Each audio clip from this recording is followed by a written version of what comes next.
Hello વિદ્યાર્થી મિત્રો, સ્વાગત છે તમારું આપણું યુટ્યુબ ચેનલ પર એસએસ ગુજરાત એજ્યુકેશન પર. અને મિત્રો આજે આપણે જોવાના છીએ ધોરણ 11 સ્ટેટિસ્ટિક આંકડાશાસ્ત્ર. એમાં વિભાગ બીમાં જે આપણા વિભાગ બીનો પહેલો વિડીયો છે એમાં પ્રકરણ 2થી શરૂઆત, પ્રકરણ નંબર 2થી શરૂઆત થયેલી છે. તો મિત્રો આજે આપણે એનું સોલ્યુશન જોવાના છીએ. તો મિત્રો વિડીયોને અંત સુધી જોજો.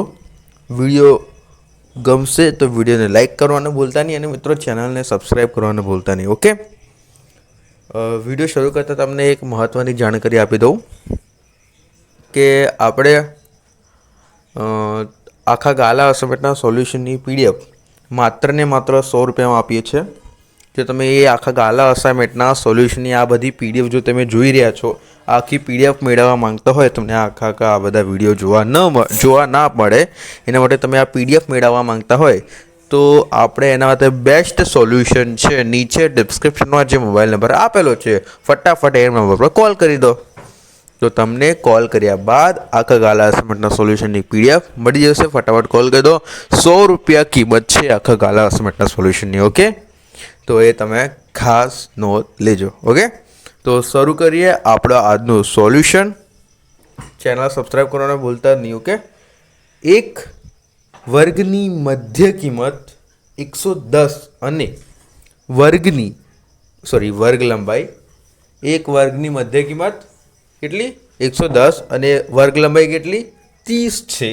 તો તે વર્ગની ઉધ્વ સીમા શોધો. ભાઈ આના માટે બેસ્ટ સૂત્ર આપણને પહેલાંથી આપેલું છે અને આપણે પ્રથમ પરીક્ષામાં આ બધું ભણી ગયા છીએ ને આપણને ખબર છે કે આમાં શું થાય છે, સૂત્ર લાગે છે, ક્યાં લાગે છે. તો સૂત્ર શું છે, પહેલાં તો એ લખી દેવાનું મધ્ય કિંમત બરાબર 2 માર્કનો દાખલો હોય તો બી કંઈ વાંધો નહીં, આવું બધું લખી દેવાનું. તો આપણા શિક્ષક જે ચેક કરનારા હોય છે નિરીક્ષક, એ લોકો માટે સારું, એમ ઇમ્પ્રેશન તમારી સારી પડે પેપર માટે, એ માટે. ઓકે, વર્ગ લંબાઈ લખી લેવાની. વર્ગની મધ્ય કિંમત કેટલી 110 એવું લખવાનું, વર્ગ લંબાઈ 30 લખવાની. ત્યારબાદ વર્ગનું સીમા બિંદુનું સૂત્ર લખતા એવું લખવાનું. પછી એક લીટી છોડી લખવાનું ઉધ્વ સીમા બરોબર મધ્ય કિંમત પ્લસ વર્ગની લંબાઈ અપોન 2. શું લખવાનું? ઉધ્વ સીમા બરોબર મધ્ય સીમા બરોબર મધ્ય કિંમત પ્લસ વર્ગની લંબાઈ અપોન 2. ઓકે, આ સૂત્ર યાદ રાખજો. અધર સીમાનું પણ છે અને ઉધ્વ સીમાઓનું પણ છે. ત્યારબાદ ઉધ્વ સીમા બરોબર 110 કિંમત મૂકી દો. ઉધ્વ સીમા બરોબર મધ્ય કિંમત કેટલી હતી? 110 હતી. વર્ગ લંબાઈ કેટલી હતી? 30 હતી. હવે 30 ભાગ્યા 2 કરીશું એટલે તે 15 દુ 30 થઈ જશે. ઉપર 15 મૂકી દીધા, રાઈટ? અચ્છા, હા. તો હવે 110 ગુણ્યા 15 કેલ્ક્યુલેટર 110 ગુણ્યા 15 નહીં, 110 પ્લસ 15 કરવાનું છે. કેલ્ક્યુલેટર લઈને બેસવાનું મિત્ર. જ્યારે પણ આંકડાશાસ્ત્રને એકાઉન્ટના વિડીયો તમે જોતા હોય તો કેલ્ક્યુલેટર પોતાની પાસે રાખવું, એક આ મારી સલાહ છે. ઓકે, જેથી તમને દાખલા ફટાફટ આવડતા રહે. આપણે વિભાગ સીથી રાખીશું આપણી જોડે કેલ્ક્યુલેટર. અહીંયા તો તમને જરૂર પડશે 110 પ્લસ 15. આ તો સાહેબ અમને આવડે છે, મોઢે ખબર છે કે 110 પ્લસ 15 કરીએ તો 125 જવાબ આવે. કંઈ વાંધો નહીં, ચલો પછી આમ ઉધ્વ સીમા બરાબર કેટલા થાય? 125 જવાબ આવે છે. ઓકે, ત્યારબાદ જોઈશું બીજો નંબરનો પ્રશ્ન. નીચેનામાંથી ચલ કયા છે તે જણાવો. ખર્ચ, વ્યવસાય, ઉંમર, જાતિ, પરીક્ષણના ગુણ, પ્રામાણિકતા, ઉત્પાદન, સફળતા, વજન, ધર્મ. ઓકે, આ બધા આપેલા છે. તો પછી ચલ કયા છે બસ એ જણાવી દો, બાકી બધું જવા દો ભાઈ, ભાડમાં નહીં જવાનું. ઓકે, તો ચલ કેટલા છે? તો કે ખર્ચ છે એ ચલ છે. ત્યારબાદ ઉંમર એ ચલ છે. ગુણ એ શું છે? ચલ છે પરીક્ષાના. ઉત્પાદન શું છે? ચલ છે. અને વજન શું છે? ચલ છે. આ બધાને આપણે વાપરી શકીએ છીએ. હવે તમે જોઈએ ઉપર વ્યવસાય આપેલું છે, વ્યવસાયને તમે ચલ કહી શકો? ના સાહેબ, ના કહેવાય. ત્યારબાદ અહીંયા જાતિ કોઈ દિવસ ચલ હોય નહીં, જાતિને ગણી શકો નહીં તમે. પ્રામાણિકતા, આ તો ભાઈ જોઈ છે કદી? ના જોઈ શકાય એવી વસ્તુ છે પ્રામાણિકતા, પણ હોય છે લોકોમાં. સફળતા ચલ છે. નથી ભાઈ, એ વેરી ઇઝી છે. ધર્મ નથી ચલ, વજન છે, વજનને તમે માપી શકો છો, તે માટે તે શું છે? ચલ છે. ઓકે, આવી રીતે આનો આન્સર આવે છે. ત્યારબાદ ત્રીજું, ચલના પ્રકારો જણાવો. શું કીધું છે આપણને? ચલના પ્રકારો જણાવો. તો ચલના પ્રકારો ફટાફટ જણાવી દઈશું. ચલના પ્રકારો: એક, અસતત ચલ. શું છે? ચલના પ્રકારો આપણને પૂછેલા છે, તો તમારે આ ચલના પ્રકારો ખાસ યાદ રાખવાના. ચલના પ્રકારો: એક, અસતત ચલ. બીજો, સતત ચલ. સાહેબ, આ તો અમને ખબર હતું. લો, પ્રથમ પરીક્ષામાં તો આવ્યું હતું આ, કંઈ વાંધો નહીં.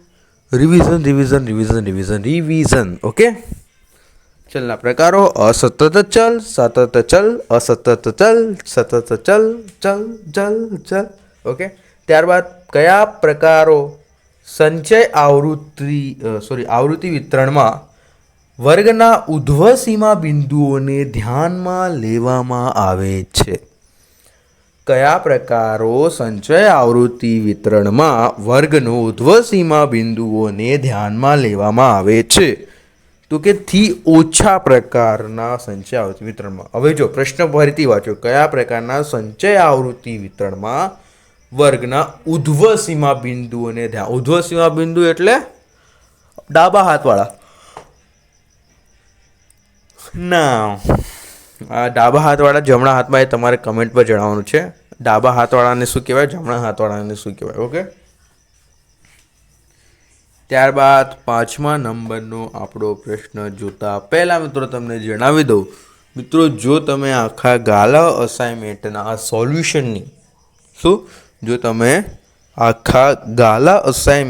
સોલ્યુશનની PDF મેળવવા માંગતા હોય તો તમને સરસ મજાનો નીચે ડિસ્ક્રિપ્શનમાં જે મોબાઈલ નંબર આપેલો છે તેના પર મિત્રો તમારે કોલ કરવાનો રહેશે, અને કોલ કરશો એટલે હું તમને એ PDF આપી દઈશ, જેની પ્રાઇસ મિત્રો માત્ર ને માત્ર 100 રૂપીસ મીન્સ 100 રૂપિયા છે. તો જરૂરથી કોલ કરીને મેળવી લો, જેથી તમને વારવાર બધા વિડીયો ન જોવા પડે. ઓકે, PDFમાં તમને વધુ ખબર પડશે. ઓકે, હવે જોઈશું આપણા 5મા નંબરનો પ્રશ્ન. તે પહેલાં ચેનલ સબસ્ક્રાઈબ અને વિડીયો લાઈક પણ ફટાફટ થઈ જાય. હાજરી પુરાઈ દો ભાઈ લાઈક કરીને તમારી.